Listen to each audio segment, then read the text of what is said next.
Do we have a plan for today?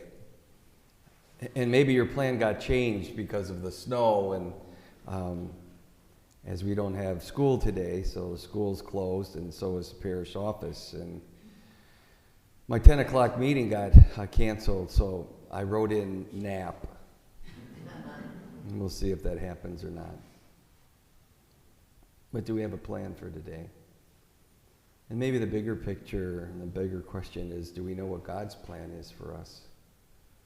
And what are we willing to do to invest to make sure that we stay in that plan? I think for us today, our readings have a lot to do with knowing what God's plan is. And our very first reading from 1 Samuel, of course, Samuel's told that he needs to go to Jesse, who has 8 sons, to anoint the next king. And no one really knows the full extent of the plan. All Samuel knows is he needs to go there, and somehow it'll be revealed to him. But when he sees 7 of them, he's bewildered. And he asks, is there one more? And of course, David from the field comes in, and Samuel finally says, this is the one. This is God's plan. And he anoints David. In our gospel, too, there's a plan. It's really, Jesus knows his plan. His plan is to get his good news out to everybody as quickly as possible. The disciples aren't quite sure what the plan is. This is still on chapter 2.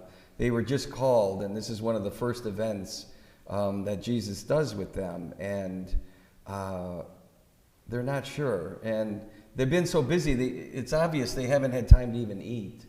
That he's just on this mission. He's so quick about getting this plan fulfilled that they haven't had time to eat. So they begin to pull the stalks of grain off the wheat. Of course, the Pharisees know the plan, which is you're not supposed to do that. But God's plan is always bigger, isn't it? God's plan is always bigger. Do we have a plan for today? You know, in God's plan for us, sometimes we stray on our own, but the main thing is that we pull back and we immerse ourselves into God's plan, because that's where peace and joy reside. Sometimes the plan just changes on us, right? And we don't always have control over that. And we're left to say, God, what is that plan?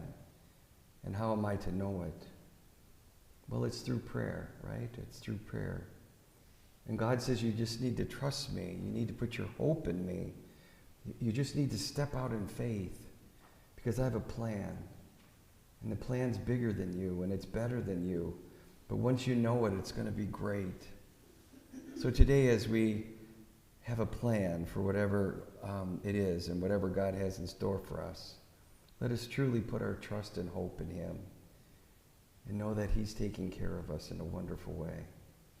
God truly has a plan for each of us, and it's left to us to stay faithful to that plan.